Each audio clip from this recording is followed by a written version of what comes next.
Fali a osé des distances comme sa petite sœur. Lekinaï. Où est le problème? Où est-ce qu'on crée les lots?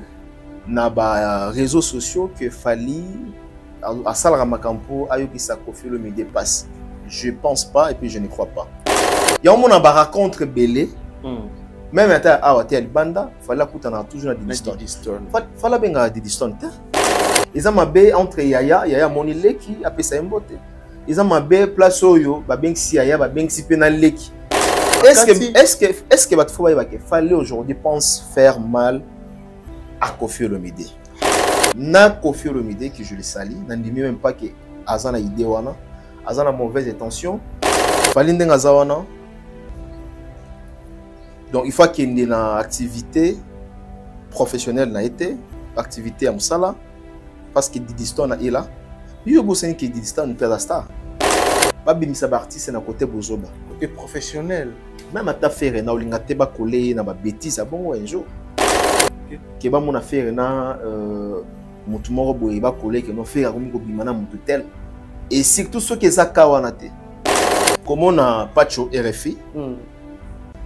Sans que Nala Tabagan, au moins que non, c'est une personne envoûtée. Retirada, et c'est la succès. Pas de comme dans salon. Tout est, la plupart ya batama bandi, na mona baza bancho. Bacho, baza bandoki. Bato yo, bazo mona ke o Pacho RFI. Bolingo dénigrer, ngana mboko dénigrer, ngana leader. Pacho c'est un mot la balabal. On a Pacho RFI, d'autres n'ont pas Pacho. Les personnes, des gens comme des Pacho RFI, ce sont des gens où on a considéré bango bazab batama bandi o bazab na kindoki. Yebi ndenge Pacho komaka. Yebi ndenge Pacho komaka. Pacho mutalo bazana na mapango Mike Lokamba. Olanda biloba. Bazana mapango bazana ba locataire, alonga des gens zala. C'est un vrai logo. Alonga $100, 200, 300, 400, 500 000. Aucun terrain on a été Pacho c'est un vrai logoré. Parmi les bons, il y a le meilleur. Général Investment Service. Une société d'un Congolais aux capitaux 100% congolais.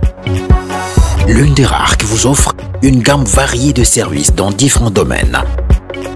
Nettoyage des façades des immeubles et de tout autre espace de vie. Dératisation, désinfection, désinsectisation. Production de papier hygiénique. Production de glaçons, spécialiste en logistique, spécialiste de l'immobilier, boulangerie, traitement des plaintes. Il met à votre disposition des camions bennes pour l'évacuation des déchets et immondices. Le tout à des prix défiant toute concurrence. Contactez-nous au 085 090 19 99 ou au 082 79 92 076. Rendez-vous au boulevard du 30 juin, immeuble Virunga, appartement 6, premier niveau, Kinshasa Gombe.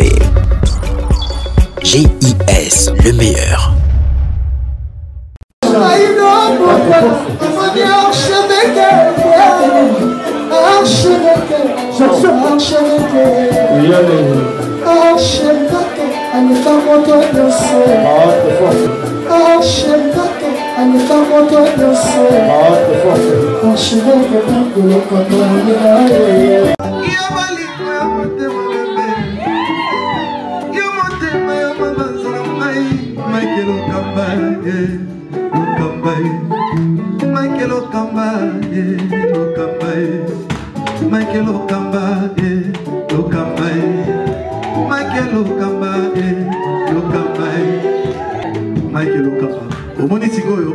L'artiste, c'est l'improvisation.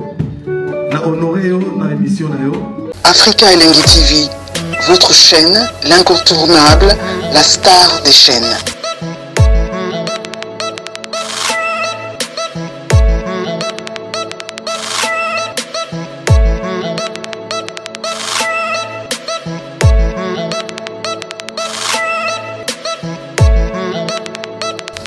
Africa Elengi TV, la magie de l'info.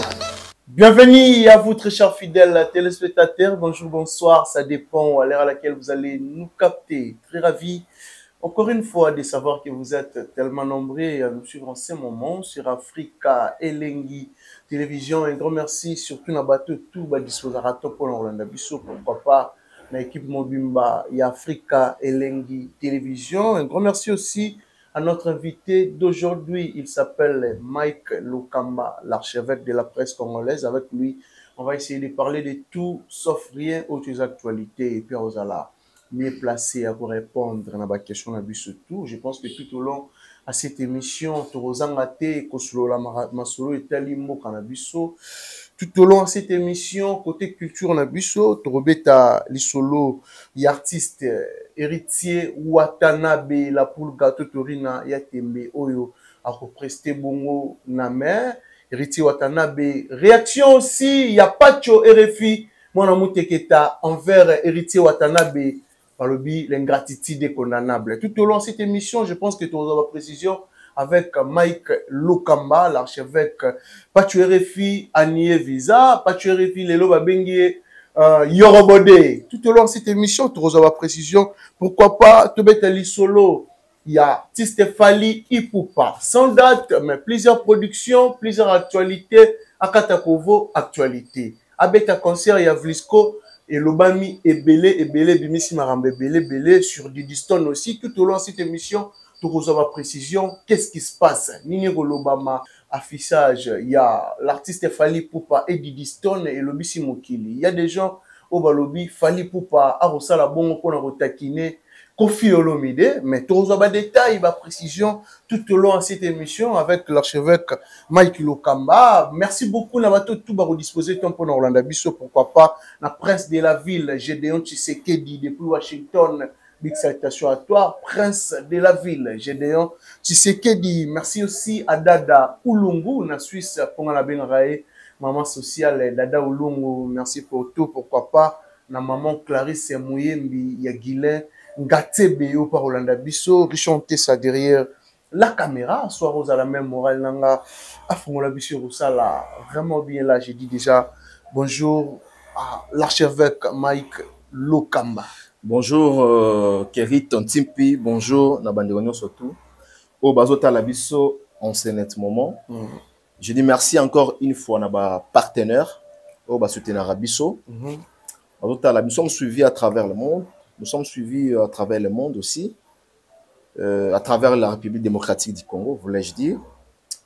Et puis, on a repéré ça vraiment, l'ongo n'y en a bandé comme surtout, au soutien Arabiso, au Bazota Labiso, dans la province et surtout dans la République démocratique du Congo. Et pourquoi pas les bandes AP en Boka, bandeko bazan en France, bazan en Allemagne, en Belgique, en Londres, en États-Unis, en Canada, au Balinga Africa Lengi TV, meilleure chaîne pour le moment.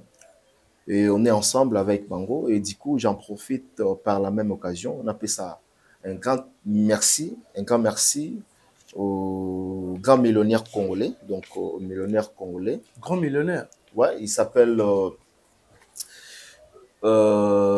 Choisi Matata. Ah bon? Le millionnaire. Oh, les grands maîtres. Voilà, les grands Choisi maîtres. Matata. Un grand monsieur, donc les vénérables boss. Voilà, ange céleste, de PC Bamboté. Voilà. Donc voilà, mon tombeau malam, donc papa social.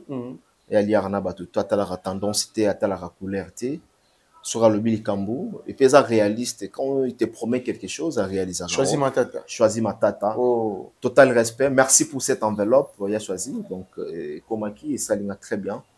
Et bana pe baliaki. Ah bon. Ouais. Baliaki makaya boulevard chanter ça. Et puis Bazaï Mogoté, on a profité par la même occasion. Ginel Biedji. BCJJ Group. BCJJ Group. Autant dans la Brazzaville, bon retour déjà. Tu es barassou, tu es dans la Brazzaville, n'habite. Ah bon? Ginel, bon, n'habite, bon. Tu peux se Bamboté. Ginel Biedji, BCJJ Group. Et puis, na Christian Lomoto. GIS. Christian Lomoto. Notre sponsor officiel. Notre sponsor officiel. Christian Lomoto. Na PC Bamboté. Et puis, il faut que Bakisato, comme on a sponsor, Kalaminitia, on a Nito signé contrat en partenariat avec les boss, les patrons. On a le millionnaire congolais. On a choisi Matata. Kalaminitia, on a décoration de changer. Ah ouais, tu sais qu'on a choisi Matata. Ah, ok. Kalate. Caractère. Ah, toi, ça, on a choisi ma tata. Oh. Ah. Merci beaucoup. Maramba bien ça. Et puis on a aussi Richard Onté Sambote. Motema ya Nestori. Ya rokufa pour la Nestori. Ya rokufa pour la Nestori. Na PSP Papa Bonheur Mbote. Bols Claude Juma. Motema ya ba misima bazar ba polygame hein. Ba polygame non? Je ne sais pas. Apparemment. Dans le monde de la polygamie hein. Ah bon, on a mon lion pas Bols. Ah. Tu peux si Bols Bambote. Na motema ya Lissi, maman Lissi, tu peux si Bambote. Merci encore une fois Nayo. Voilà. Keriton Timpi. L'archevêque Mike Lokamba. Ouais. Sinon, santé ça va? Non, ça va, très bien. Dieu fait grâce.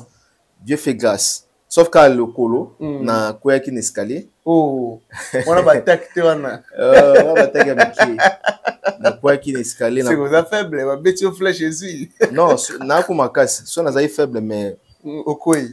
Mais on a un hôpital. Ok. Le monde qui veut bloquer mais qui aime bien jouer bisoté. Il raté. Au monde et sengo ya manzambi. Pe mobiki ici donc quoi amba Jésus comme étant sauveur puis mobiki ici na yo yangwana bisoto yamba déjà nzambe. Na vie na biso mobimba donc rien à faire mais ça ngana mona ngana que non aspect à qui cité hein, ils avaient juste escalier nando mata na glissé le police là il m'a et puis voilà faut pas voilà et puis voilà na to kanga bando qui partout mais ça va voilà mais sinon évolution musala ça évolue évolution qui toko très bien aux malgré vous avez plein de problèmes de santé aux hommes que ça va yo aux hommes que non Zambia zo pambola même à table à côté na bino hein lelo Kérite Nchimpi donc le baté rien à dire et puis na osepela surtout na fidélité aux anango et pas ya maman nani mère na biso donc tu peux la fidèle mais c'est fidèle c'est bon PC bambote et ça biso bien appela to format tout le monde est fidèle fidélité c'est bon tout le monde est fidèle ici ah bon Richard fidèle Juma fidèle moi qui le gamba fidèle et puis Benji Benzema aussi fidèle ah bon comme c'est fidèle la fidélité voilà Benzema voilà, big salutation à toi, mon frère Benji Benzema. Voilà, l'archevêque Mike Lokamba, en tant que patriote, mon amboka, Bundi Basango ya Congo. Ça évolue d'après eux, Mori Otambola Malamu, Mora Congo. Tous Arabes, tous Arabes Congo, tous Arabes Congolais. Tu es nationalité congolais, des pères et des mères. Vous vivez à peine au Congo. Je suis d'une nationalité congolaise. Batutu bayebi bon, ils ont beau dans la biso to robo yangote Kérite. Je crois que Mboka est bien, mais sauf que les dirigeants de Bazotam Samboka m'a bien. Mboka bateza très bien. Il suffit qu'à couper Samboka na maboko ya ba responsable. Bato baza loyal puis honnête. Mboka il marcher très bien. Tozana bato yo balingi peuple congolais te balingi évolution ya congolais te ndenge ni mboka ikozala bien. Donc bayena freinage, bayena makambe belé, bayena kimutema mabe, esprit mabe, bazana esprit ya babenga ngoni ni bazana ba discours ya démagogie puis bazana baniko sa campagne ko terme mo na zulukawa. Donc voilà, balingi kaka bango en vouloir trop gagner. Donc pas na bango bazana politique wana intérêt personnel. Bazana intérêt personnel na bango. Balingi kaka bana na bango ne batanga place à malam. Balingi basi na bango et puis la plupart des politiciens aujourd'hui bazana basi moko te bana 10 5 na poto au moins 5 na Congo. Chaque province politicien zana moisi et puis moisi wana azolia bien azolata bien mais congolais le peuple Dimitri azo souffrir. Voilà le problème où ça aussi passé na kati mboka. Ah bon banato banamboka banda mboka ngo bon pour mona koto teke et surtout na pouvoir on a le na beta c'était parce que toi na pouvoir kala toi na pour régime état de droit na ba mama état de droit transo ba que non le peuple souffre très bien to zangi ya kolia bato ya te yo zangi ya kolia ngambo ke pesa ngani Donc, tozangi ya kolia, tozangi ya kotambola, tozangi mai, tozangi courant. Oza courant te bato bozomona, ya courant te. Tozangi makambo nyonso, tozangi nzela. Bakonza mboka ba mita mabe, donc baosunga mboka te. Ah bon. Voilà.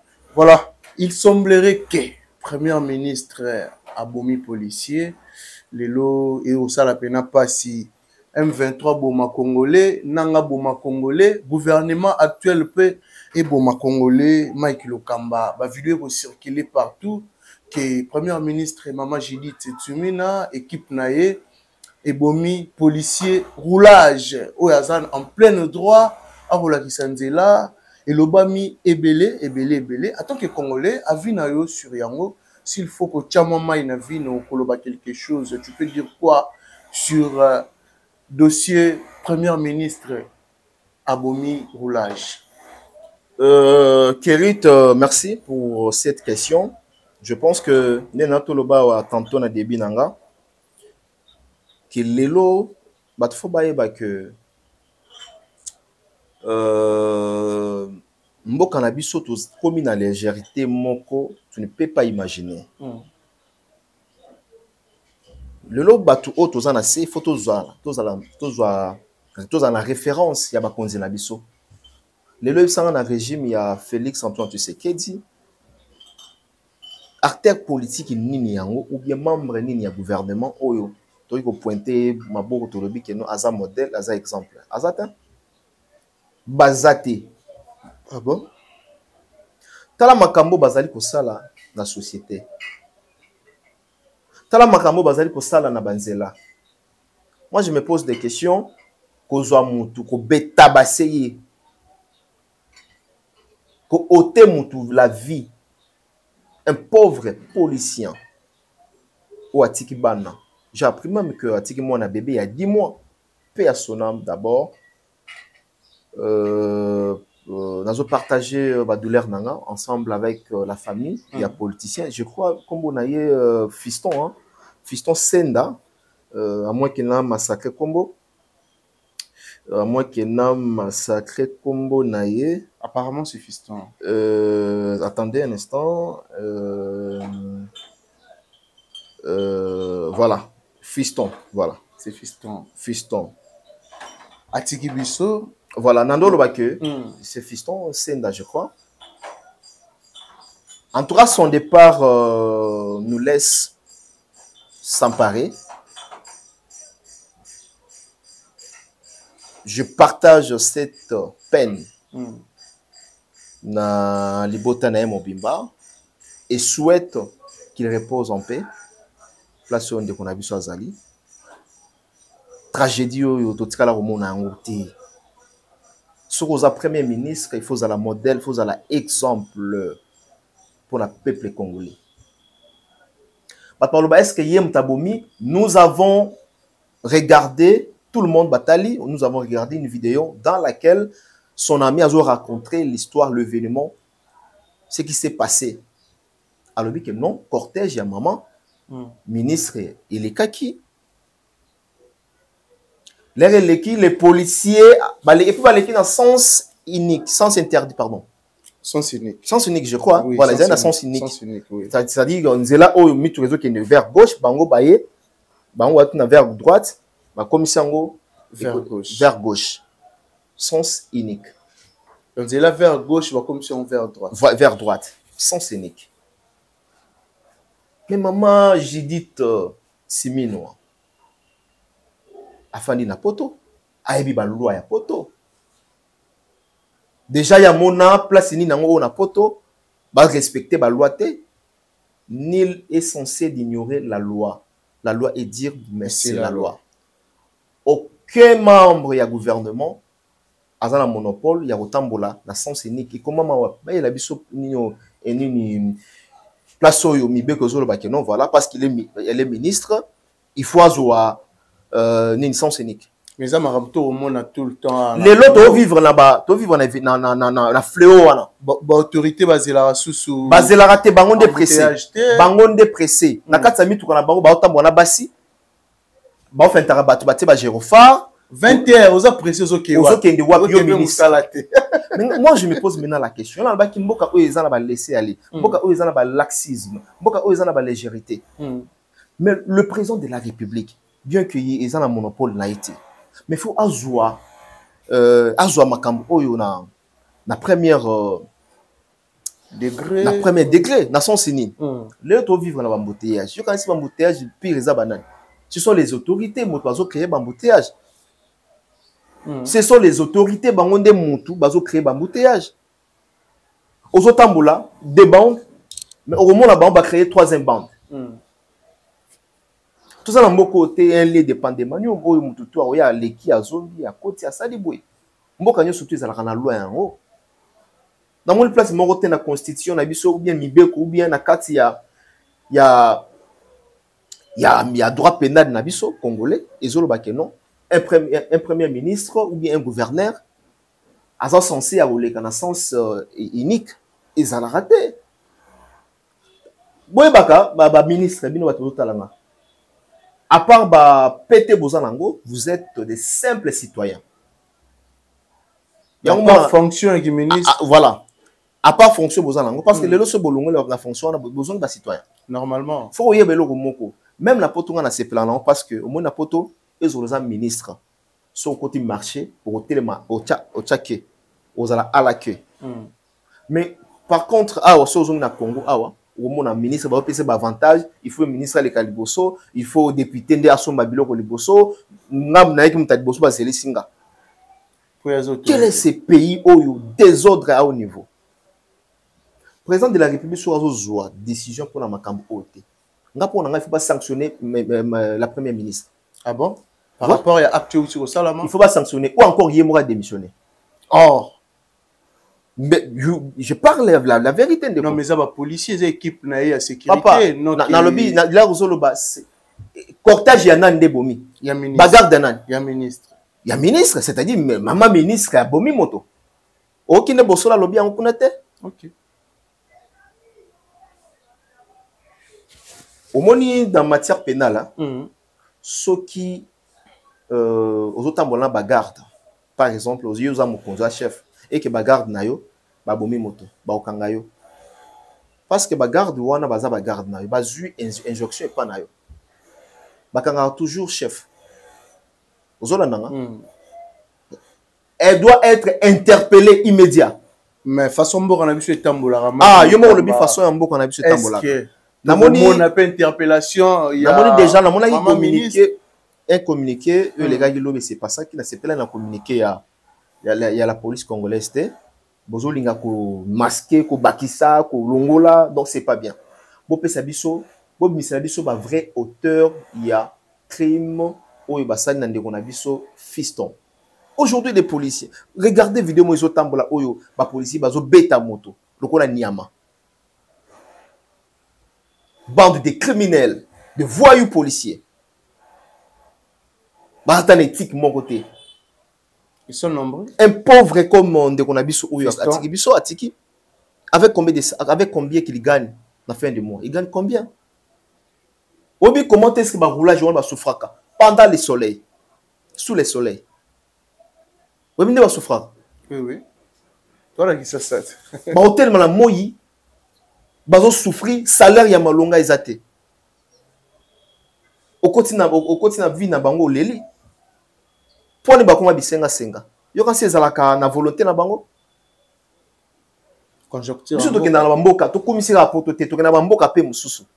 To mona rapé kondi. Quel quand na Brazzaville a un policier pardon ou un militaire. Il y a Congo Brazzaville. À ça mieux payant. Je pense que mon ministre de la Justice qui est Constant Mutamba. Mon frère Constant Mutamba, Namoni a sali, je crois, communiqué.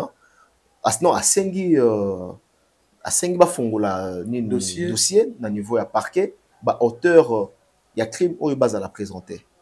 Ils ont geste louable, mais eko matina souka. Très bien. Na lingi na madame la ministre a la convoquer. Na madame la ministre. Ah, ça l'a convoqué. Parce que témoignage est allé. Et puis, nous avons même le méchant en question, ou à ça des témoignages, que Lelo, l'ami de Fiston, Oyo, à ça des témoignages, qui a ambition surtout, nous avons Kobanga Lelo, ou à relater l'histoire. Voilà. Voilà. Nakomi Kobanga était désormais comme un témoin ni gênant et pas à l'autorité. Il y a une bonne nation qui tambola. Ouais.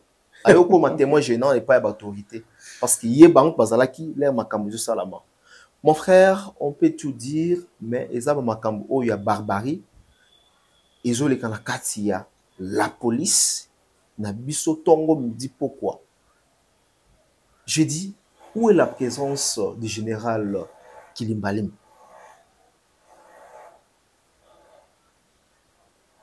Il est là, il travaille. Il travaille, hein? Oui. Il faut appliquer une des plus forts, peut-être. Ma policier. Et puis qu'il en a rage, hein? Kérit, comment on a été? Non. Kérit, on blague pas. Il s'agit des morts d'hommes. La mort d'homme a provoqué mon touté. Il paraît qu'à l'obika que non, à Bolongwana, Bobo qui est dans l'Est. À les cortèges, ça la demi-tour, pour avoir taïba bomaye.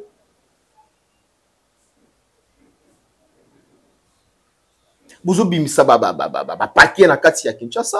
Il a raison, le monsieur, personnel. Mais bon qui est dans l'Est, bon qui est dans Bunda. On peut s'arrêter suite à l'Est. Des faux policiers, pardon. Pour la yoni, il faut général à ça là. Mais maintenant, ma casse, on a bitumba, bazarape ma cassité. Déjà, moi, policier, moi, abé tata liko Fabien. Non, bande bazora formation. Bazora formation, na ki mo yibia ko yiba tongo midi pourquoi ya ko tiaka bato maboko na poche na j'ai des vidéos. Oyo ba policier bazo tia beta deux doigts. Formation de ngwana. On a une discipline. Yo pena policier congolais mo arobeto pena na makofi. Mike Lokamba. Papa toko ta 6e mususu donc voilà, non, ça fait mal hein, ça fait mal. Na niveau ça fait mal. Je pense que ça dérange en tout cas dans mona mboko to zelaka ka moto oyo otombola biso mboka. Nzambe abini ndengni azo l'exception na moment oyo. Voilà, l'archevêque Mike Lokamba, parlons maintenant la réalité au cas surtout dans mboka na biso. Je pense que Martin Bakole appelle vidéo nae et l'artiste Ferregola. Lelo, je pense que vidéo ne s'est pas battu belé. Il y a des gens lelo va traiter Fali. Après quand la vidéo ana, comment on a ba capture, il appelle vidéo, il y a Martin Bakole et l'artiste Ferregola va traiter Fali de Mawelisa. Tant au moment on analyse nos sala série en Mike Lokamba. Na banto ba retraiter Fali de Mawelisa aujourd'hui envers Martin Bakole. Bato ba congolais to baza oui, des Congolais. Ah, c'est normal. C'est normal parce que débat est bon aux alaka na biso congolais. La plupart des débats ils ont encore congolais. Non mais par rapport au discours, il y a Martin Bakole, tout dernier sortie médiatique naé, où il a précisé qu'il très bien fallait pour pendant ce temps qui premier, mais avant à benga qui fait rigola, faire ayamba été, faire à comme la faire et faire à répondre à été. Kérit faut ebelo moko que congolais ala toujours na posa oloba. Ata to kangi misu. Fali babengi Mawelisa. J'aurais bien voulu bobenga Fali Mawelisa Fali à 2006, 6-7. Fali à 2007, Fali à 2008, Fali à 2010. J'aurais mieux préféré bobenga Fali wana Mawelisa parce qu'à l'époque, au moment on a qu'il fallait à tout le temps avec des stars américaines. Au pesala qui moi makele na kati ya mboka na biso.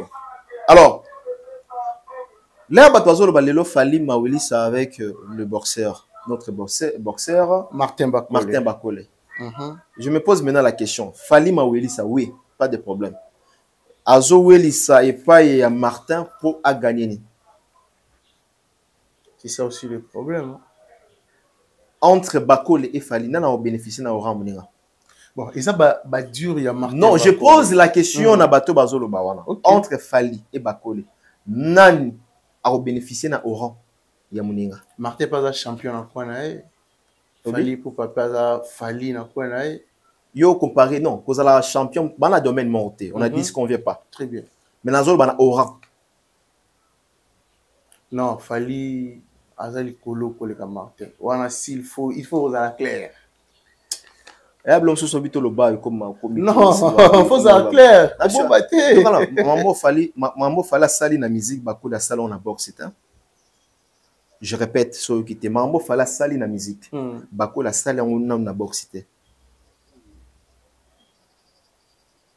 Mais on va dire to condamner Martin ou soit non, je condamne même pas Martin, peut-être la psy pèse à la là Martin Lobaki que non, bon Fali tellement fallait nda sota qui premier. Moni pe moi linga les arapé ndenge mususu mutazo loba parce que allo bané linga la bien mais on sentait que moi ba décalage ezali quoi, moi ba décalage ezali parce que ça pe na ba terre mais mususu ezalaka à propriété pour la télévision. En titre de rappel, Bakole l'air à bandit, là tu comme découvrir Bakole. Il n'y a pas longtemps. Dis-moi, entre Bakole et Fali Poupa, qui est allé au premier? Na luki muninga mutaliboso. Entre Fali Poupa. Non, pas n'a été, c'est Bakole qui est allé vers Fali. Mais Bakole m'a bien dit, Zela pardon, Zela. Il a débattu. C'est Bakole qui a cherché Fali Poupa. Et ensuite, là, il fallait montrer que non, voilà, star Nabiso ou encore boxeur Nabiso. Et c'est par là, Fali a comme entretenir les relations na Bakole, a comme bien ça y est, au salaba sparring, na résidence à Fali Poupa. Mais ce qui est vrai, entre Fali Poupa na Bakole. Moto ya luki muninga mutaliboso c'était Bakole. Nazon samino siko Bakole, peut-être boyebi esprit à Bakole te. Parce qu'aujourd'hui ba te belé na mona même ba commentaire Bakole il faut avoir un charisme, il faut pas tout le temps la télévision. Bakole aime trop la télévision. Bakole aime la visibilité. OK. Bakole ninga ko bombelo côté. Martin comme il est là zéro monnaie sur avec JB Piana. Donc alinga mona na makambu nyonso tout. Il y a un peu mamu et ça la kaye azala Bakole. Donc ngala zo mona ma BTC aujourd'hui il parle avec Ferrego là. Lobby kuna solo là qui na Fali, lobby a solo na Ferrego là, lobby kuna so na JB Piana ou encore une autre star. Ça va pas déranger mais tu vas que Bakole na Fali muta profiter na audimat ou encore na Oran et Muninga c'est Bakole c'est pas Fali ba dire na yego qui peut déranger Fali fala da star ya star ba dire ya Bakole nandimité atanga pela zone mabeta qui inda non nabi peut-être moni ba lafsi c'est zalara lingala ozomona mo ba puis tanga yeno na moi parce que so tali Bakole aloba chilo ba bien aloba anglais kitoko moi même anglais on goûte moi accent la monnaie que ces derniers temps a bon ici accent à côté tali anglais donc voilà tout condamné était mais il faut pas retenir que entre Bakole et Fali mutaluka muninga liboso c'était Bakole mais surtout tant on a moi comparaison là qui faire na komela et na benga et tu vois il y a un problème tu vois mamnaïs Falinda sota premier il y en a dans le biboye osons s'absura na Falinda sota premier na côté à Fali sota premier dans tout le bas que peut-être pour naïa mon agité qui a le mabe. OK. Puis nandimi pété qui so ba yebise qui non dengo lo bibo et ça la a retirer. Mais pour naïe, moi blom so le bien avec aux est conscient. Le bien avec conscience c'était. OK. Na toléré était. Vous comprenez? Donc na mona normal par rapport à lingala. Donc voilà. Voilà, parlons de notre culture aussi. L'archevêque Mike Lokamba yoza mopandi sango si jouer au sein abenana sur la ngona yo lelo ingratitude vague ya ingratitude envers artistes et musiciens. Oza na ba couche tout. Non seulement presse na ba couche tout prévané na repère exemplement normal tout le monde même yorobo oza artiste musicien même les gambo et komeli héritier Watanabe aujourd'hui et comme il a pu Fali Poupa et pas Yorobo tout le monde n'a pas battu belé plusieurs personnes Aujourd'hui, réaction, il n'y a pas de RFI envers héritier Watanabe. Toi, tu trouves ça comment? Il y a des gens, les lots vont traiter d'ingrats, il y a des gens, vont traiter de Yuda. Au sens kaka, tu n'as pas faire ingratitude, n'a mon andé n'a pas yemba moko na. Non, voilà. Tout banana, on a ingratitude. Voilà. Bon, l'ingratitude est condamnable. Donc, je pense même la Bible est condamnable. J'ai toujours dit na batu. Et ça, quand on a mis dans le monde de la musique, même à dans le domaine de la presse, il y a des gens qui sont ingrats. Ils ont un bateau qui est laissé bango, qui est lout. Ils ont un bateau qui est là, au salier boé, mais en retour, à foutu une monnaie de singe. Ok. Ils ont un dengue musique. Mais, ils ont un bateau qui est mutabota marane nango. Ba kola kana ingratitude te, ba bota marana ingratitude. C'est-à-dire que si vous êtes ingrat, vous pouvez faire ingrat. Si vous avez savoir, vous avez la reconnaissance. Et pour reconnaître, va bien fait. Et pas un mot. Alors même que attends moto a sali au mabé, mais il faut reconnaître au moins. Là, ça m'a y a malam ou a sali. Oui, oui. Nous avons toujours contre un bateau bazala bengra envers bateau. Ils ont la musique. Même maintenant, dans le domaine est belé, je crois. Alors, dans le domaine de la musique, il faut que tu aies flatteur. Dans le domaine de la musique, flatteur. Dans le domaine tout. Mais, tellement tu as à propos de la musique, tu as flatteur. Il faut que le lobby, en tout cas, les musiciens, nous avons aujourd'hui des flatteurs, de bons parleurs, de personnes qui ont l'art de parler, qui ont l'art de s'exprimer. Bah, la télévision pour nous flatter yo qui ont danger. Bah, on a place où yo zate. Il y a un artiste belé faiblesse na bango et mon au vie aussi à tout le monde parce que lorsque bazo flatter yo ba commission le rôle que non beaucoup mis la diversité mon bona muninga or par contre aux abongoté. Au salabo isimbite au salibo isimbite. Lelo chaque orchestre ils ont na bandeko oyo baza ba flatteur baza entouré na orchestre. Yango mozo mona lelo ba musiciens surtout baza victime. Il y a ba retour, il y a ba ingratitude, il y a bandeko oyo bango bazo songa. Donc pour nanga isa comportement ya bato babotami nango.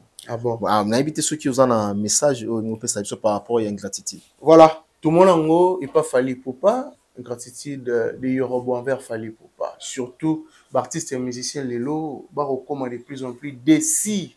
Il y a coup de pouce, na bandeko. Non seulement à la presse, na ba couche tout.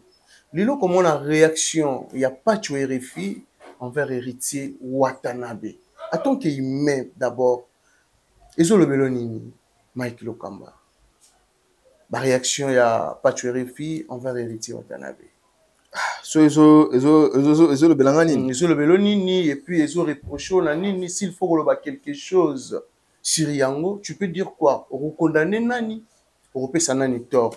Les lots, on n'a pas de RFI, qu'on l'obake, qu'on paie sa moto timbre, et ça, vous avez été. À dénigrer même, à plus loin, à dénigrer visa au héritier et billet au héritier Sombela qui est, alors oui que billet à $500 il y a Pamba, $580 il y a Pamba, aller simple c'est à 200 et quelques.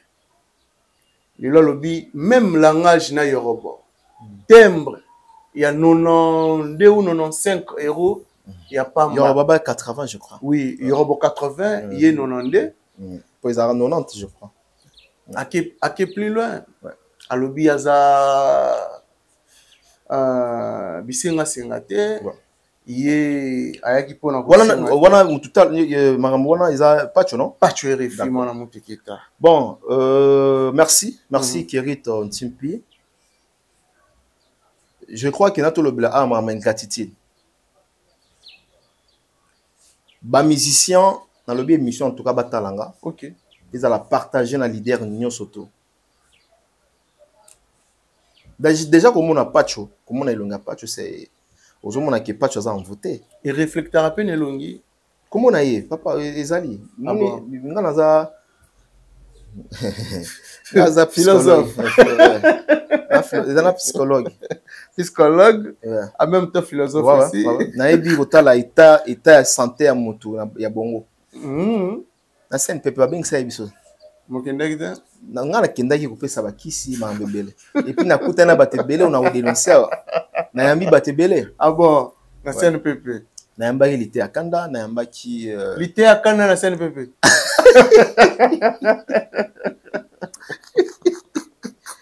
Aki consultation. Tika nga na tanga te papa.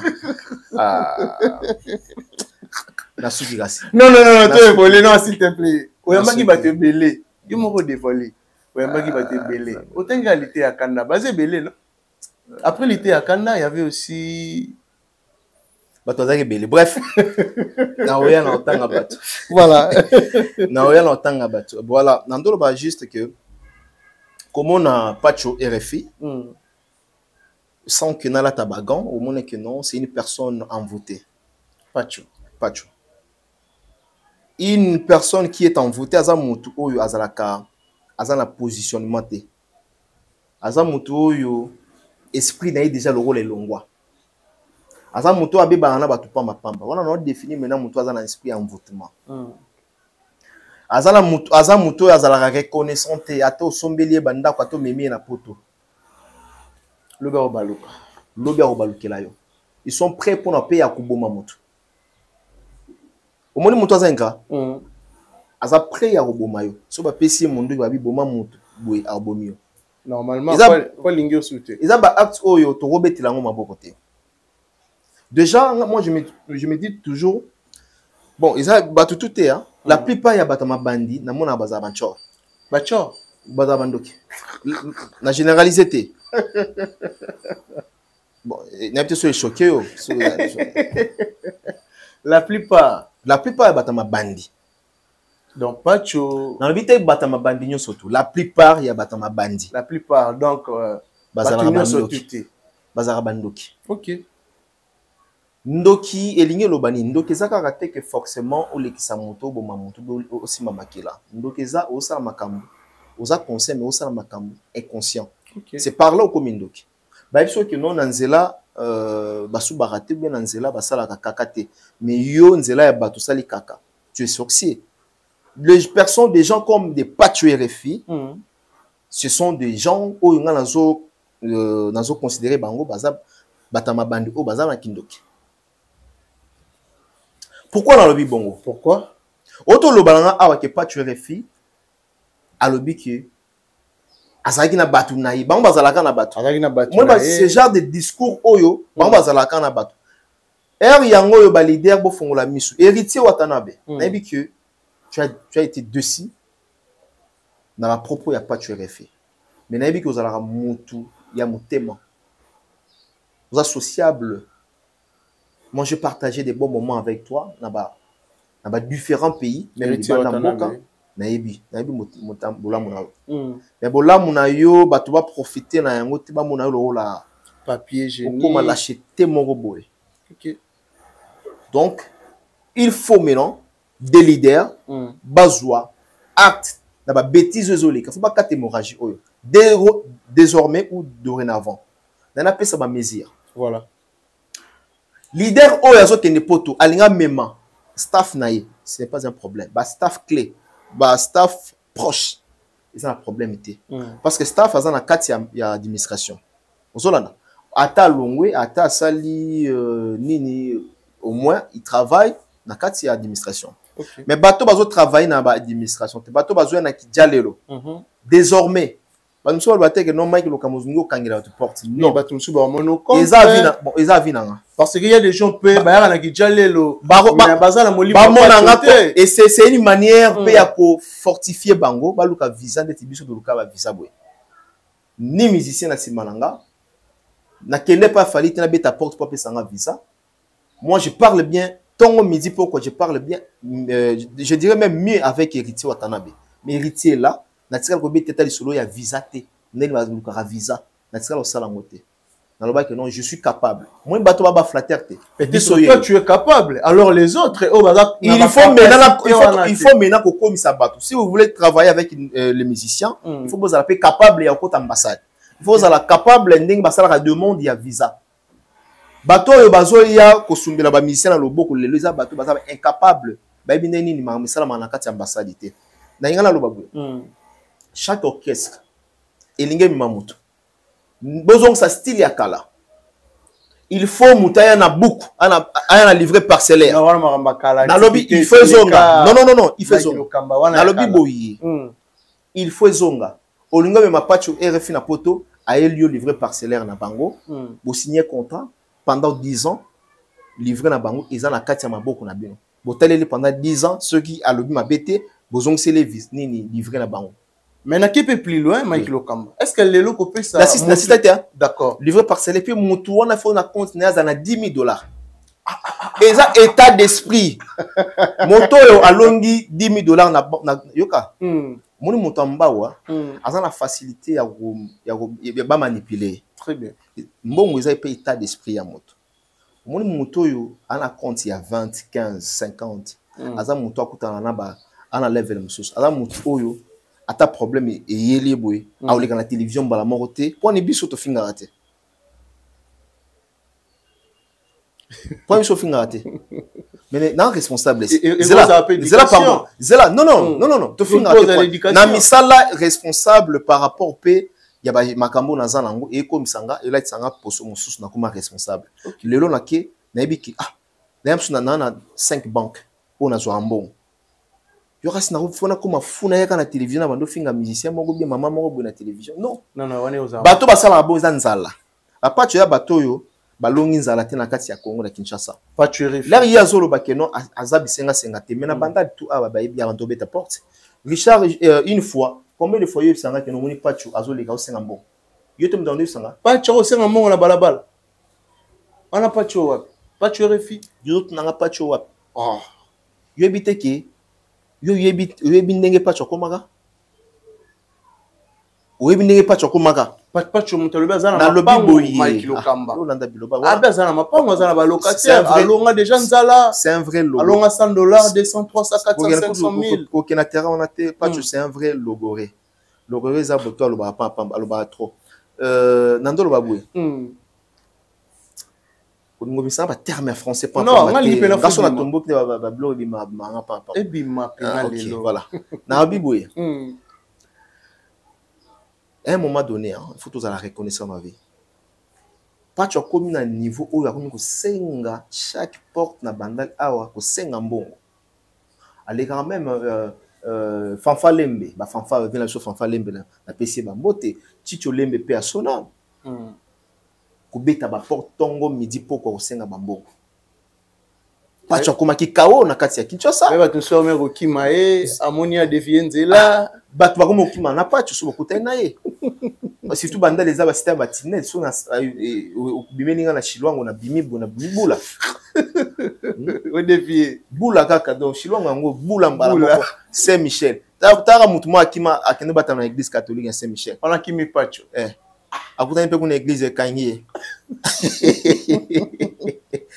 ozoloka voilà na ba mambeza vrai landa discours a pas tué moi le binine abi ba mission tout ba négliger ngai ngala souffrir na Kinshasa oui aloba ki ngoto aloba ite na débit alobi na souffrir na Kinshasa héritier lokoti ngai terme ya bano utiliser héritier lokoti ngai héritier wana lokoti yo papa kuna ni kozala boye ata balobi na mutuza ndoki pour nani vraiment kozala boye yo bebani na si wato bebena héritier watanabe non y azolela bien que visa eza kozala esclave ya artiste na lobi boye nana nga komisi esclave vrai ou faux pacho au pesi $1 te $10 te ba pesi visa ba pesi passeport na maboko abia sali musala na musala nya sali abia bani ko soutenir héritier depuis na début pas tu as ça la musala ni n'est pas héritier watanabe nous ça va aventure et puis les réseaux le bakeno ba pesi ngambongo te ya promotion héritier watanabe na Kinshasa so ba passer les remarques moko a contacter bisota non seulement biso ba journaliste et tout à Kinshasa à ça aussi la promotion na niveau il y a Europe mais au moins journaliste ni nango oyo au moins qu'il y a une responsabilité maintenant maturité bon mais ma maturité ah bon d'abord ça no baxelo quoi donc voilà école Isaka yango désormais faut pas dans 10 000 10 chaba na banque au tali pena buyayi et même à 5 000 5 000 donc voilà 10 chaba na livré parcellaire la bêtise aussi là ah bon pour batwazo na la plupart bazoya ko demander bana le côté là ba kozoya yango ekomi ngapi ba inga basalela ngai dans un projet ngakutu dans les déclarations de tia ya jeje on a entre parenthèses mambaloa pona wera ngakutu na marsa wana débit na zong sa visa batokaso bandela visa na yo so ba basalelo démarche ozomona côté congolais ça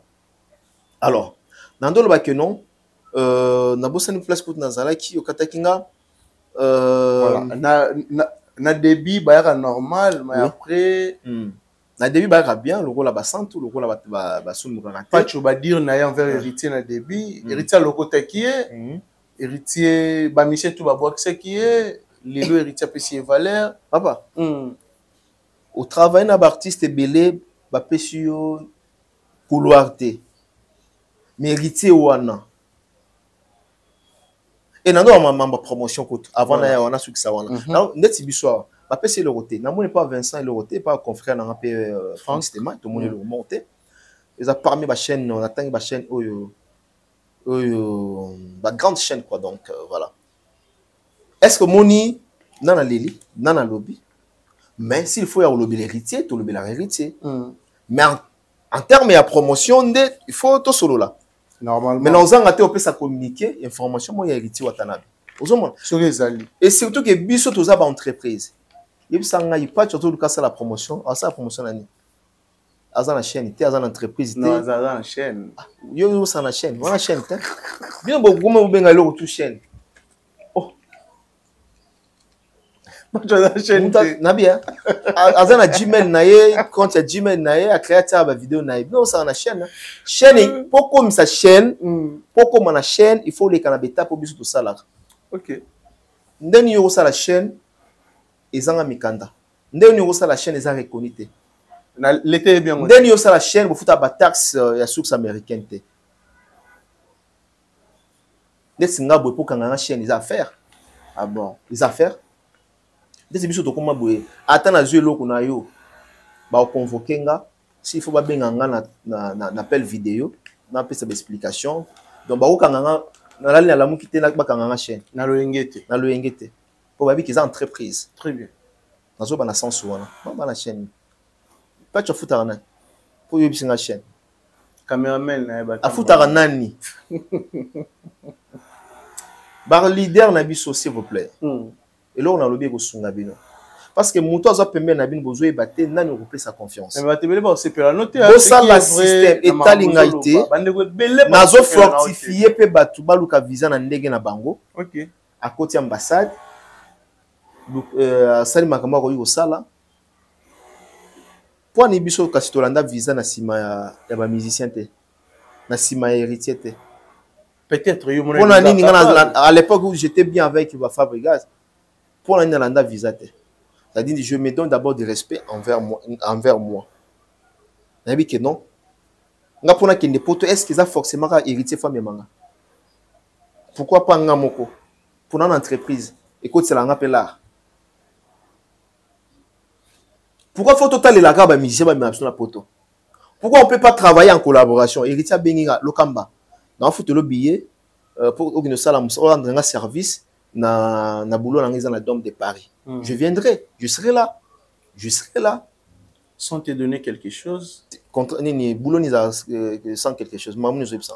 Déclaration à Pacho ngona. Non, yozo ke maramu susu. Na lobi boye. Dès le ba déclaration à Pacho. Donc Pacho cause c'est là dans c'est là. Ils ont bon promotion. Na lobi boye. Oui. Donc héritier ba yoka na Pacho. Pacho c'est là contrat na bango, pesanga visa na ki na poto.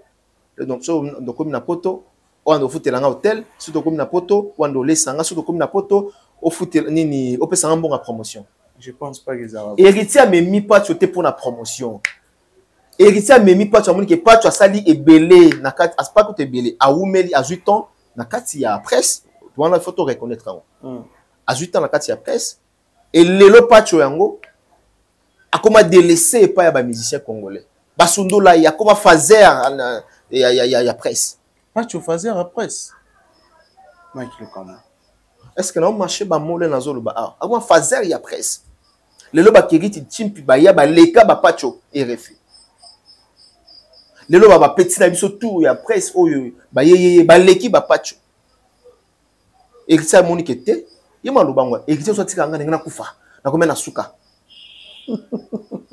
pour moi que héritier a profité na dernier souffle ya mutu o akotaka koma o esa non nzamba bit non te tant na ekoki na mutu ya kokufa la muka César lève-toi et loko héritier sali et pas ya pacho voilà toi boye il faut la reconnaissance ya vie na yo mobimba il faut la reconnaissance pacho préparer ngunda ndeko ngunde lingana ko tuboite préparer ngunda zwata na yo est-ce qu'à Kozonga Ozonga déjà c'est impossible bamba via potos ba lula poto ngwana poto moni poto za na ba réalité poto za na ba réalité ba mona ba réalité à poto so yo ba memio na poto asombelo ba billet ozolingaka mutu wana azala abanda ofutelo makambo okende bu ya sala bu okende ba sala bu là mutu lelo salité okomi kanda nae ça n'existe pas et ça l'a raté on qui monté à ma voilà ça qui monté à ma bé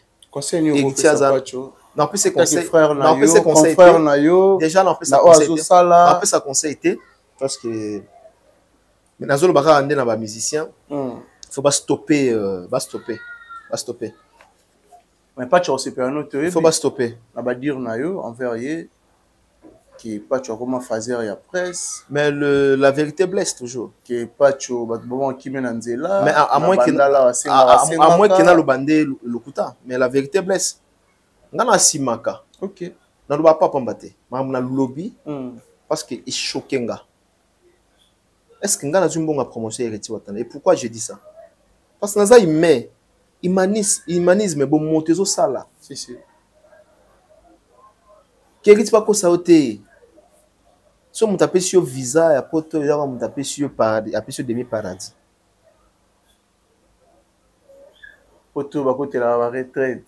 Wa matela ba ngomba visa. Yo yebi tala na kenda ambassade na kezwa visa. Ba benginga na kindozwa. To kokutana papa mo ba responsable ba cadre même ya ba banque mususu ba sala na ba ministère belé. Bapi meli bango ba visa. Je me rappelle, il y a un papa à côté de moi, à ça même désordre. Et oui, désordre, c'est la mine. Si y a beaucoup de gens papa on a ma lettre, 100 000 balles. On a la tambour en angoy, bon la banque. Comment beaucoup plus un visa? Si papa, pour tes problèmes quand un bon côté. Pour tes problèmes un bon côté, on va te belle babo sanaka. Bato ba mata ba ngomba mangengenge. A matangomba mais on a $100,000 na kati ya banque. Ake ba pimi le visa. OK Michel Bagenda nenga lobité. Oui. Ça fait au moins plus de 10 ans déjà. Depuis 2015, si le loi aura visa. Pasteur Walesa, je crois pas bando PC visa à moins que Mikolo apparemment bato pe na peut so ya zui. Ou pas toi qui pour toi? Oui. Ouais, a tous on des calaming te bando PC visa te. Ça retangelo ba te belé bando PC bango visa te, même Mike Kalambay. Azana problème ya visa. Mike Kalambay. Ngalo ba vérité, azana problème visa. Ando ke ba Canada pa pamba. Est-ce qu'ando ke ne France, ando kota. Auto kota ka l'air ba kumna majabu da koti. C'est que le dossier majabu et pesaki. Voilà on a évité. Na auta dans tout cas de vérité. Voilà. Natanga les sources de deux pasteurs minene oyo. Tala. Visa soko zui comme sanzambe. Mais soko zona nzela ya moto. Là comme sanzambe. Comme ça peut moto wana nzamba pambola ye. Po héritier zangi bande ko belete ya opesa visa. Ata soki bokabwana ndenge ya malamu. Nani utofanda kuna dossier ya ba ingrate s'il vous plaît. To le kana biso. Tofanda la dossier ya ba ingrate. Voilà. L'archevêque Mike Lokamba. Na lati ba balancer gananga boye. Ah bon. Ba balmen nga pardon. Ba balmen nga Après, le Belavenga. Merci beaucoup à papa Jean-Flavien Kaniki, à maman Sandra Agito. Papa Jean-Flavien Kaniki. Kaniki. Moté maman ya maman na biso Sandra Agito Kaniki. Kaniki bangote. Couplement Kito. Voilà. On a dérangé papa Jean-Flavien Ter. On a dérangé Raïté, on a PC bangote. On a dérangé Raïté mais Kalaté n'a pas dérangé papa. Papa. Total respect. Papa Jean-Flavien Kaniki, il a dérangé Raïté mais Kalaté n'a pas dérangé. Non, papa Jean-Flavien Kaniki, moté maman. J'ai du mal aujourd'hui. Nga Nazara. Nazara penda moi kilo ya ou déranger rabat. Nga ko kusenga na ya couple ngate. Eza kibomoto. Apena couple ngate. Ya lo ngai. Apena sona sengio seki. Apena couple ta moi ke yo moko a osali. Apena couple ti. Ezala te au moins na kufa. Sona sengio seki omoni Mike Lokamba, la famille déjà. Ou bien Richard Ntessa. Libano le. Pour que ça omoni batfwa ebake. Bandeko bozo linga boya poto. Na nina tiaka na mito abatu. Boya poto, pardon, boya pembe na artiste pour na poto d'aborter. OK. Lelo bate belé bazoya pour na poto. Bokanga na artiste pour na misala. Biso to kanga na artiste pour na misala. Nous avons eu le temps de travailler, tout travailler, tout ça na pour ça pour te d'abord te bosser. Te pexer, tout ça les traces, tout ça les nzela. Lelo va pas tu refiper ba na maternité à école na biso. Lelo ba ken piana ba na école na biso. Kocha to ba nga te mamna beza vrai. Lelo ba tutu mona bango na kati ya média en ligne baye. Oche a point. Non, na chega. Na ko ça. Ngana kizio te gozo ko ça. Mais vrai ou fonga na appareil à YouTube. Tu es sûr? Eza mambe za la raté za mambe fona za la sie. Oh, babi mara ebele ba pareil. Desnan. Non, te ko babi ma ebele te. Mutu moko nda bimaka. Lo ba te babi ma ebele. Mutu moko ko ngotanga wana. Mais kutanga ete. Mutu moko ndem ta bimaka. Parce ngana ndem to bandi makambong. OK. Babi ma ebele te na babi ma ebele bazaka te. Donc c'est que les lots bande rebelle faut avoir reconnaissant. Il faut non c'est même pas la reconnaissance, faut pas la redevable pas na biso boy. OK. Nabi tous ces mondes là. Même la poto ebele bango tout. Même la Kinshasa ou na Congo bango nyosoto. Faut tous la rendre redevable. To fandi boy ah. Mutasombela ta moi catch moi card ayo tike là. Dim. Oui, div. Il y a un moment où tu as bénédiction. Parce que ceux qui te kanga qui makolo, ceux qui ont kanga makona maternité, et bah te belé bazate. Ah bon. Non, mais félicitations aux ala, aux apes aux ala. Parce que bien langa, na olexa ba temps tout. OK. Dans un temporel. Dans un ba temps surtout, dans génération à génération. Dans un rôle là, dans un rôle à Koffi Olomide. Ozomona. Quadra Koraman que je les salue. La génération Bounazali. La génération Bounazali. La génération Bounazali. Le lobby no ba kiriti baye. Non tika sinon c'est des ngwende na ngata. Oza toujours. Nazali. Ozomona. Donc Nazali puis Nazali. Junga mona ke non natika na sala makamna mususu. Et puis ce jour non tika. Ah, on a peut-être bon, peut-être juriste ou encore bon. Homme d'affaires. Non, c'est un homme d'affaires mais juriste, ils ont rappelé domaine na sala, métier na sala. Ah bon. Ou encore pasteur. Et on perd la passion à part la télévision. Mais dès au moment et ça les nanga émission, je suis comme un juriste, philosophe. Je suis comme un juriste, même la manière dont je pose la question aux gens, au moment que non, il accorde déjà que comme si tu es en plein procès. Là si vous bien avantage dans les années. Tout ça la émission de moko mais bête les kissé. OK. Dans les bête nanga. Na la manière na ebete na c'est caméra chuba normalement et puis ngaso ozo ba lokuta quand de tout partager na sentir si on a convaincu te na ba sa question na forme mususu wana kinga kilokamba kinga. OK.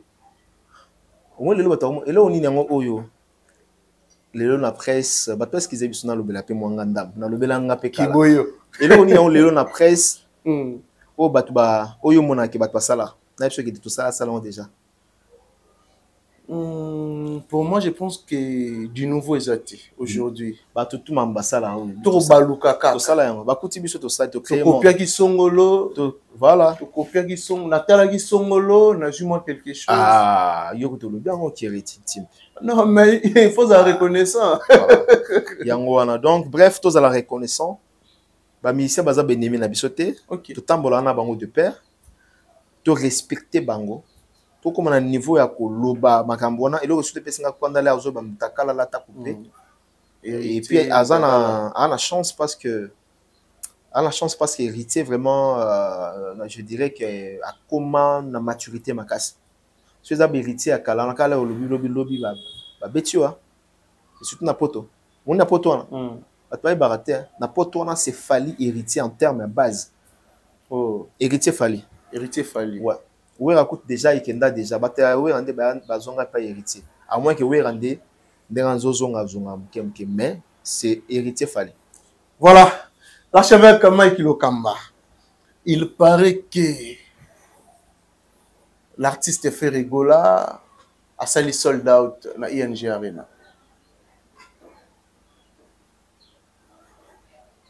Pardon?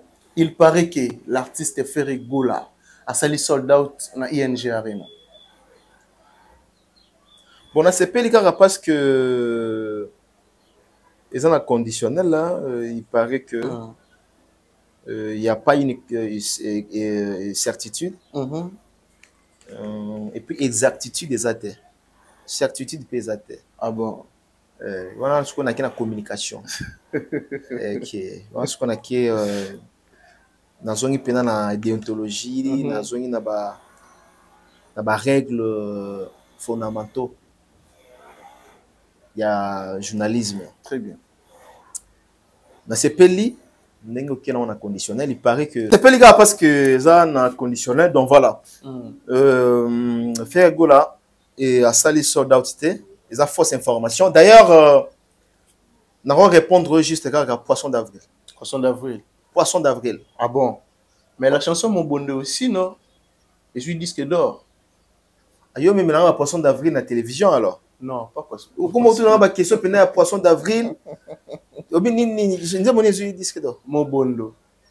Il y a fait Ferrigola featuring avec notre frère il y a Tanzanie. Poisson d'avril.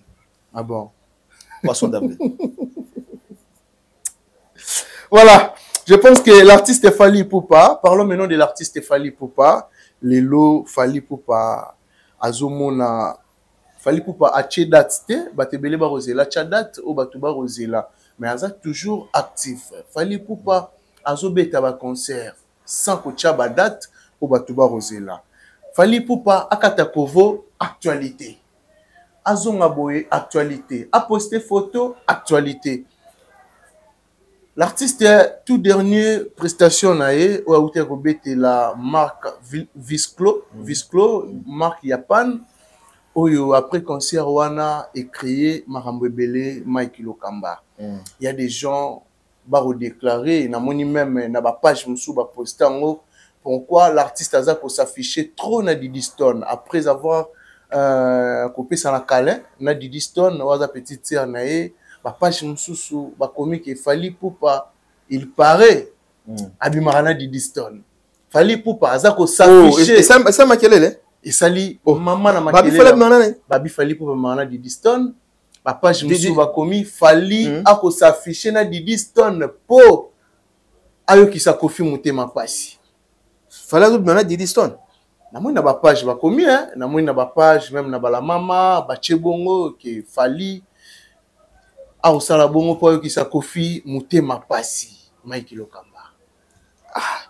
Et puis que biso ba congolais na mie baraté apparemment ba balingi te ba tu sala bien na baraté biso ba congolais en tout cas ceux qui tulukara nini na communauté na biso balingi batu bazala ensemble te balingi batu ba kutana te donc le l'homme ta comme un monopole ya koloba vie ya mutu. Je crois bien que Fally Ndengazawana donc il faut qu'il y ait une activité professionnel n'a été, activité à Moussala, parce que Didi Stone est là. Puis il y a beaucoup de Didi Stone est star. Bate belle babo sanara. Il y a un monde à raconter belé. Même à Awate Banda, il fallait qu'on a toujours Didi Stone. Fallait bien Didi Stone. Mais pour Didi Stone à se manifester mon présence na na Katia Vlisco, c'est parce que d'abord ils ont moins ils ont qui fait clôture il y a moins de la femme. Oh, tout le monde même maman Lia. Tout le monde a même maman Lia, bah l'attaque qui bien habillé na tu sais il y a Vlisco en panne. Voilà.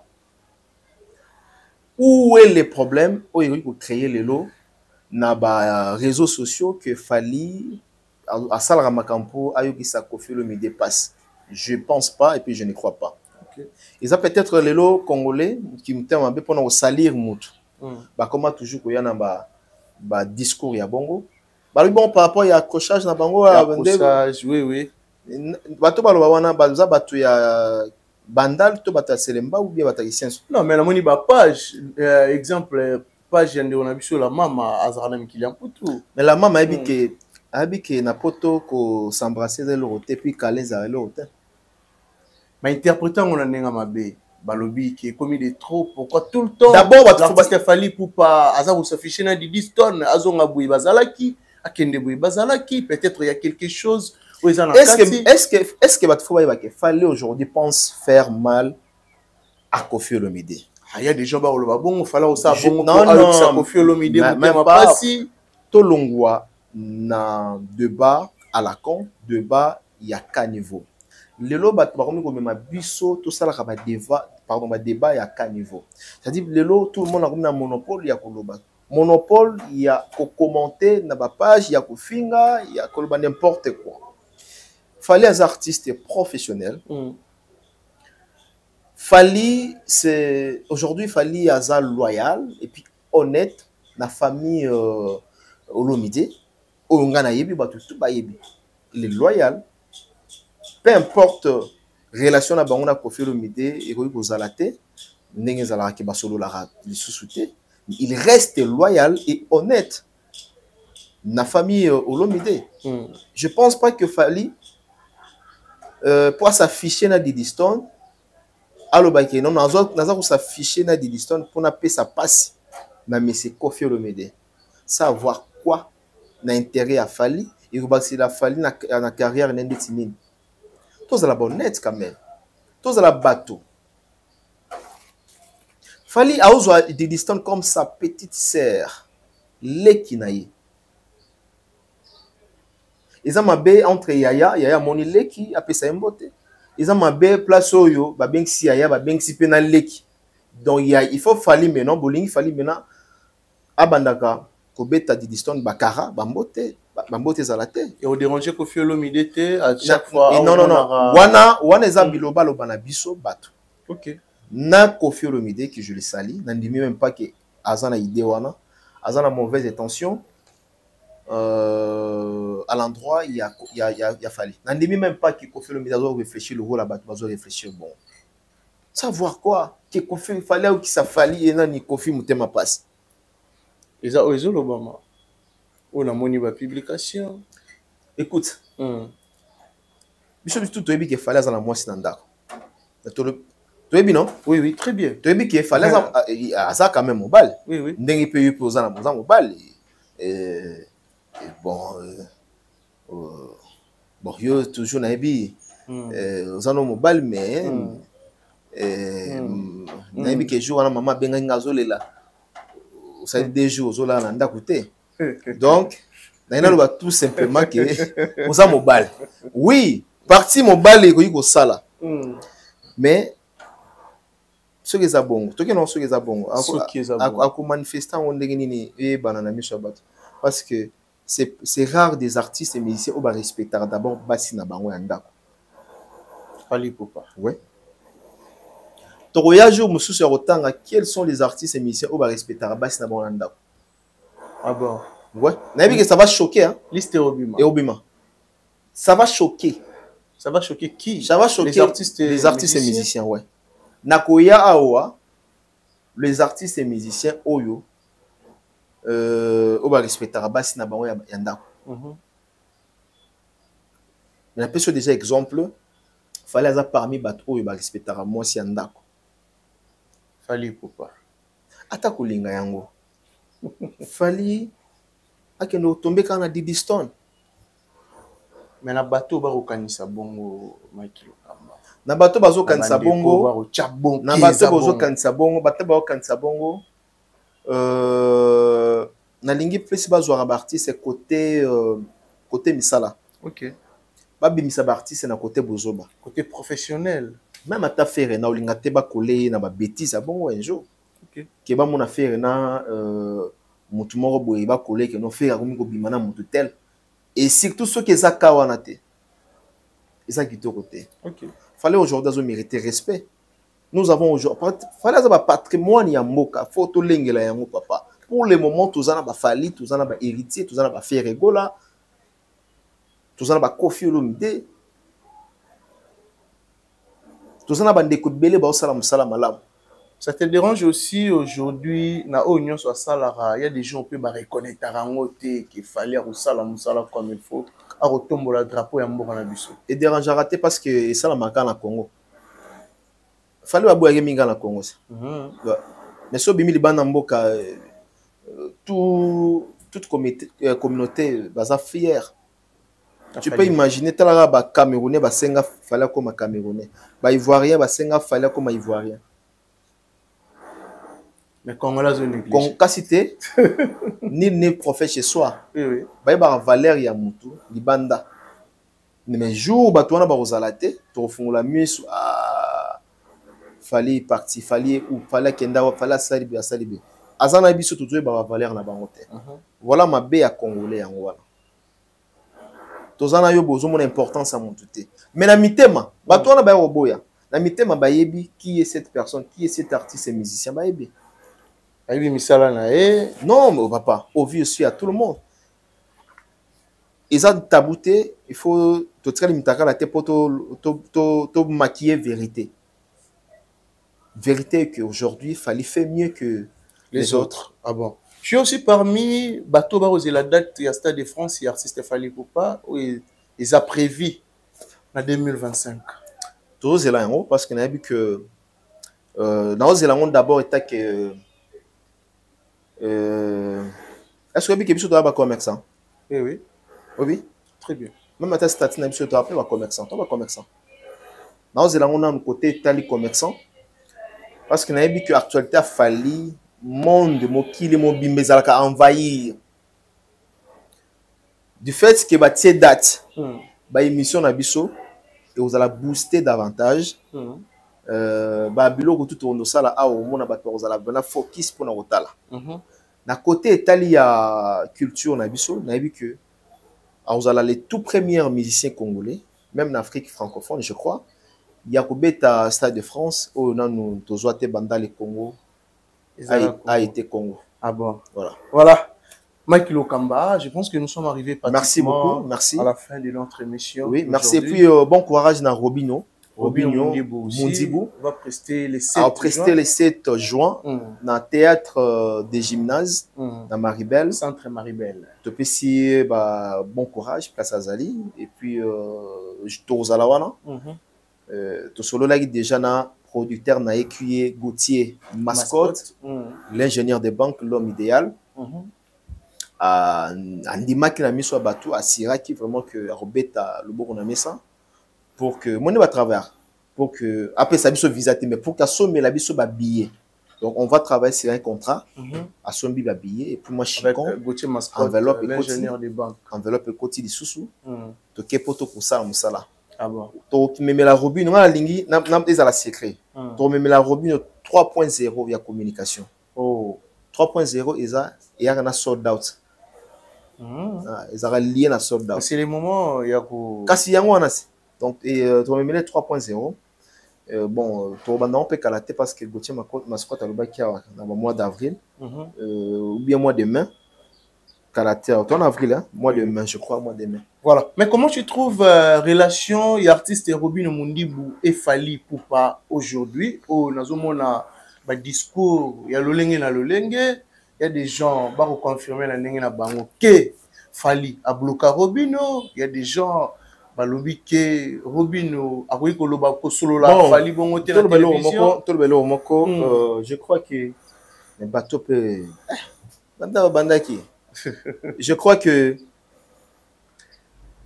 Robinho Mundibu a otika la petit frère, il a fallu papa, fallait otika la grand frère naé. OK.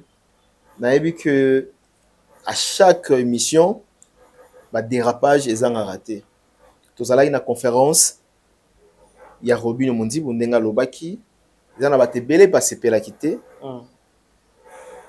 Mais naébi ko sepela Robinho aiki ko bongisa yango ko loba ko soigner langage.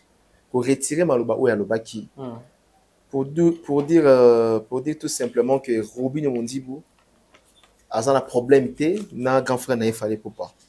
Dans minute où on a senga kaka cesser le fait. Na bande ko ya fali na ba warrior surtout. Botiana se Robinho to pesa na chance oyo. Ya premier concert na ye na Europe, na Bétaté, habita avec son groupe, na niveau Europe wana. Pour ekosala mabe peso ki ne mabe, na mona oya leki, Robinho yo, na fallait bloquer yo, Robinho oyo, nani. Et comme le la bataille, ça la mauvaise campagne contre les concerts, il y a Robinho Mundibu. Par contre, ils ont bon côté, mais ils ont bien bon, ils ont qui n'est bon. OK. Na moment quand Robinho a zui, il va la boti mwana. Quand la moment on a moni makambo mabe lingi olandaye to kate hémorragie wana to pesa bato chance c'était je pense que to soutenir ndeko na biso Robinho Mundibu et que la fierté pour na biso pour la musique na biso et pour na Fali et pour pas handicap la merveille. Voilà, Fali n'a pas besoin muta fingelaye, Fali n'a pas besoin aujourd'hui muta le na télévision aya na kombo na yeke non Robinho to katio Fali n'a pas besoin de ça. Aujourd'hui, nous avons un tantôt na début, na mboka na biso, tous avons ba modalité, mais les autres avons ba référence dans la musique congolaise na biso. Tous avons Fali, ba référence, ba modèle dans la mboka na biso. Afinga raté, na tika mo na place mongo a déborder teka niata. Or à mo na bandal azanka, ya ke Fali, si azanka, ana chicon. C'est un bel homme.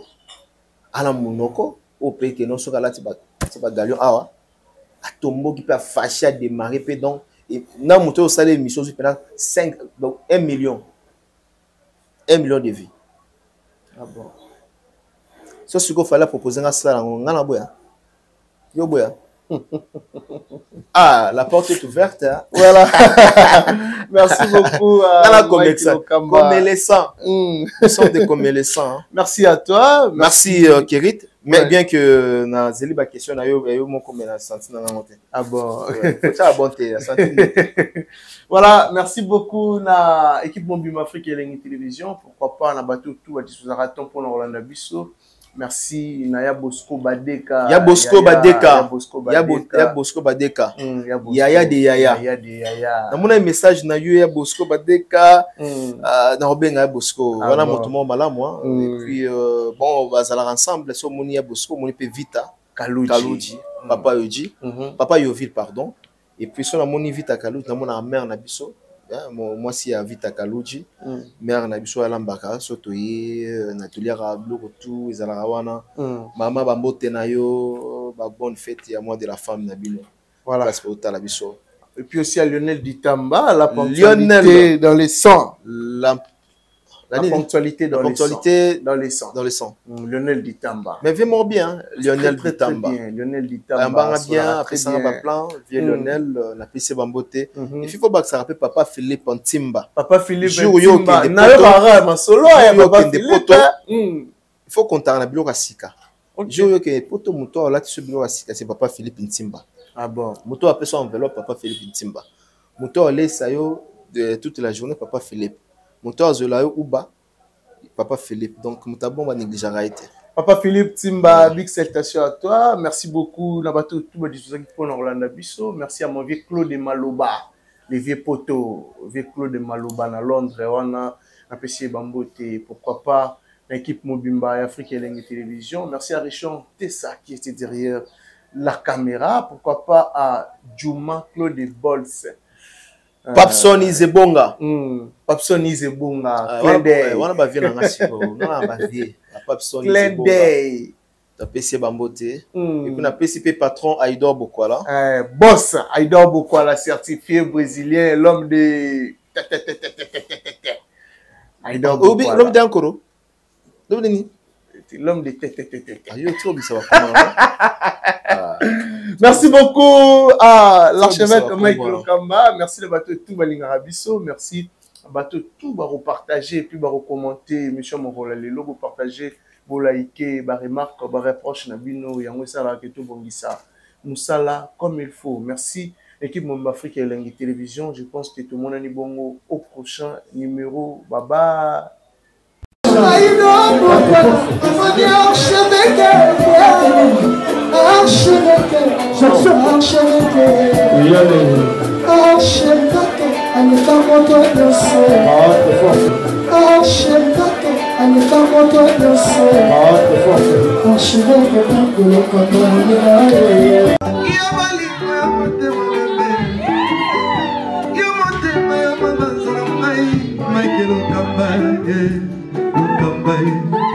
Michael Okamba,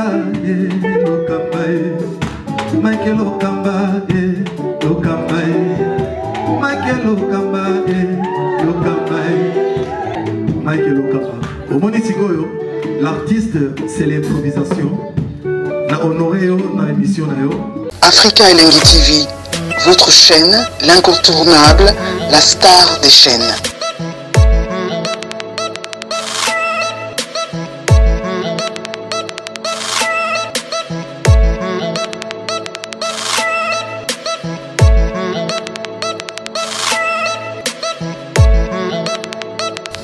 Africa Elengi TV, la magie de l'info.